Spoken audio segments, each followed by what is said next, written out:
this attitude only changed after the Second World War. Since around 1900, criticism had been growing, and an increasing number of experts had been warning against mistreating students and children.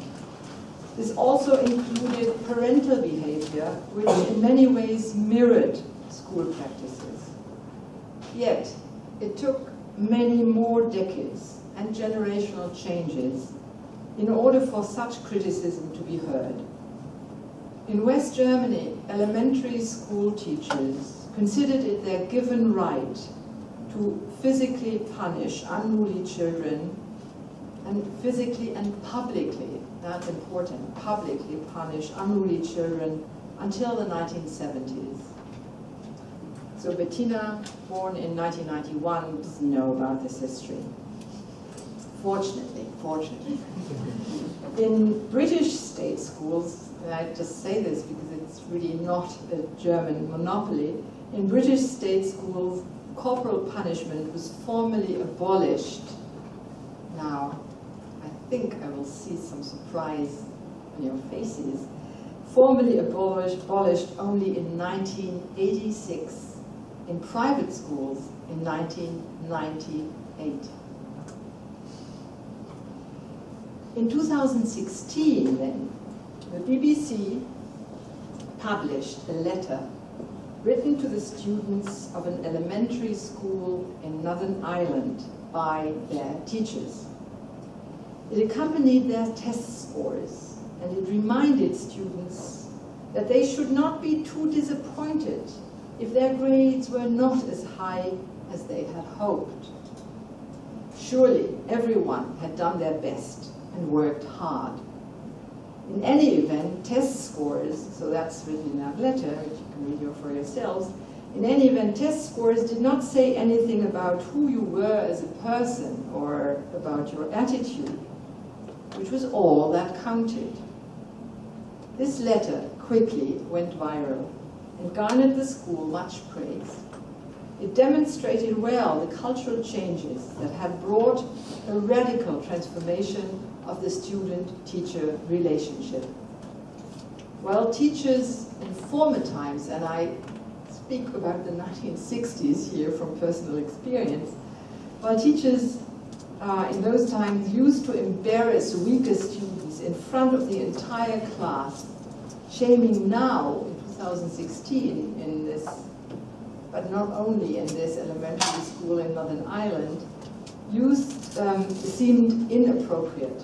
Instead, respect and recognition, you all did well, you all tried hard, and that's what matters, have gained the upper hand. This has a lot to do with changes in Western society, and again, I apologize for only speaking about Western societies, but you can fill me in about Japan in our question and answer sections, I hope you will. It has to do with changes in Western societies that can be summed up under the headings of democratization and liberalization. Democratization meant questioning authority per se. If social hierarchies continue to exist, they needed good and convincing arguments to find acceptance. Questioning authority went along with criticizing the means by which such authority was upheld and protected. Physical and psychological violence above all, regardless if it was inflicted by state officials, teachers, or parents. Liberalization, which went hand in hand with pluralization, the acceptance of different lifestyles, different tastes, different values.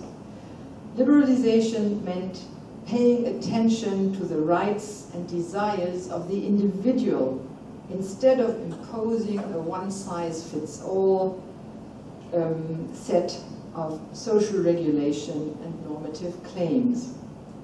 It also meant perceiving society from bottom up and not from top down. The taste for community dwindled, or at least got weaker. liberalizing tendencies could be observed at all levels, in state legislation and legal reform, as much as in dress code, in marriage or other relationships, and in union membership, which declined.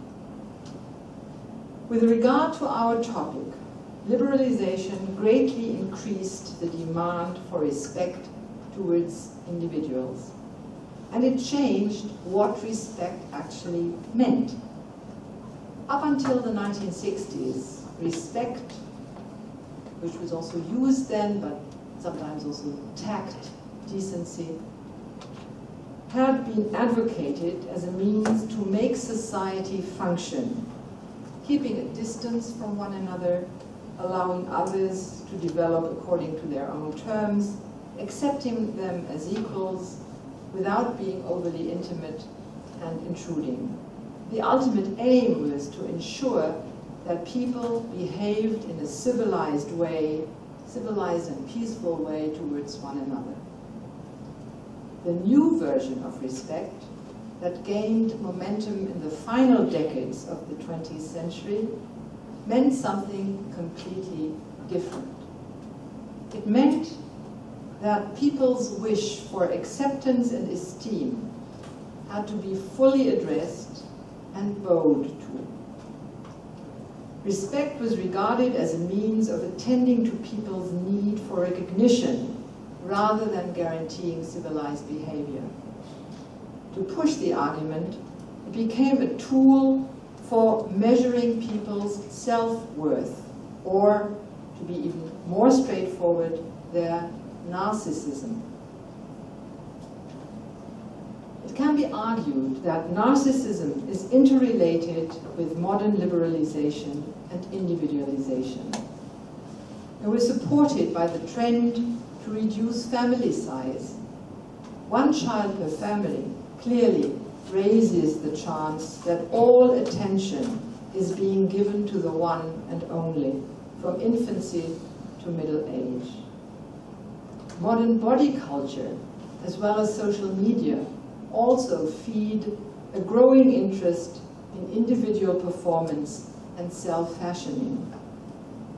It is no surprise, I think, that current educational psychology is all about perspective-taking and empathizing, since it's exactly these faculties that are in danger of becoming obsolete through everyone's obsession with themselves.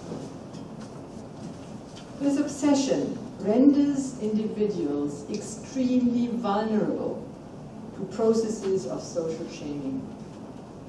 When we talk about the current wave of bullying, in the internet mainly, it is not enough to look at the perpetrators who harass others.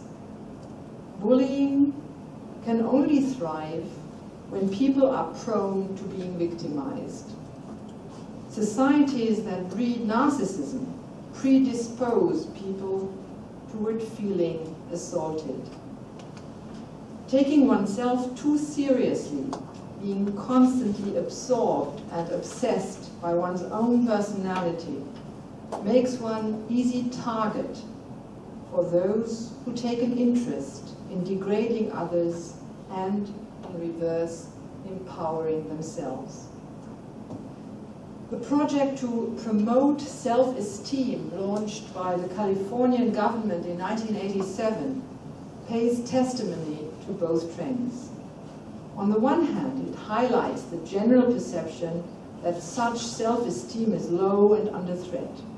On the other hand, it relates to people's growing obsession with who they are and how to raise their status in society. How this obsession is played out and invites all kinds of humiliating practices can be witnessed on a daily basis. Hundreds of thousands of particularly young people stand in line for TV casting shows like Pop Idol or Next Top Model. Such shows regularly expose young candidates to public ridicule and schadenfreude. The candidates are aware of this, but still take the risk. because the promises, publicity, money, a fashionable career or a career in fashion override the personal humiliation.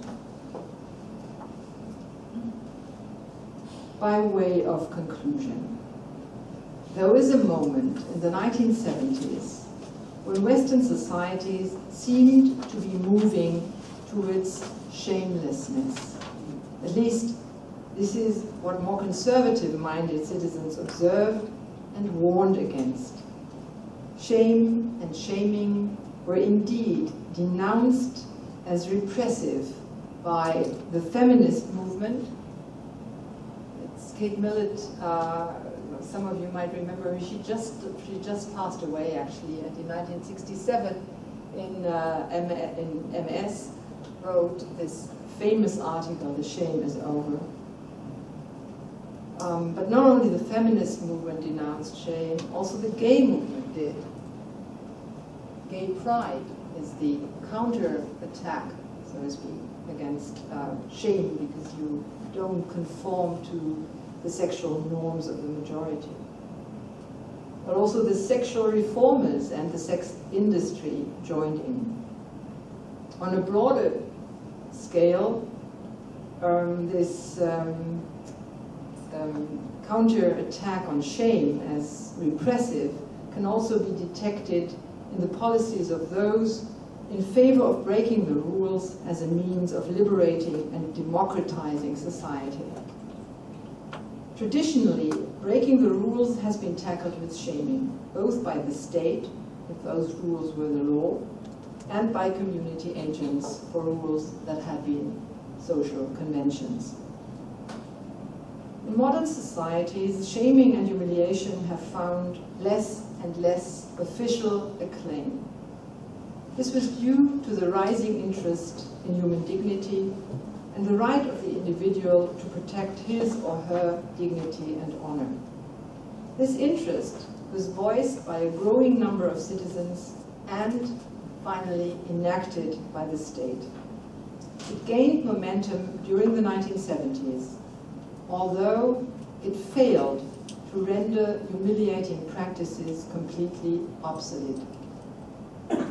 Such practices, by contrast, have multiplied due to new technologies like the internet.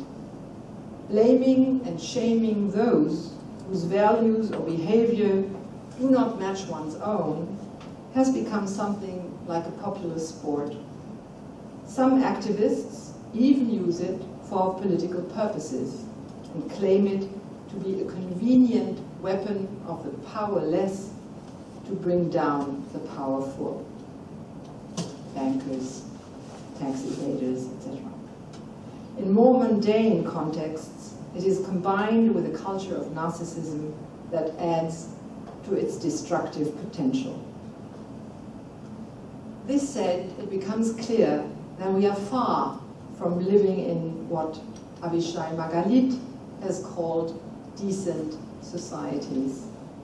While citizens have succeeded to control and minimize the humiliating practices of state agencies, they have failed to restrain their own hankering after humiliation. Thank you for your attention.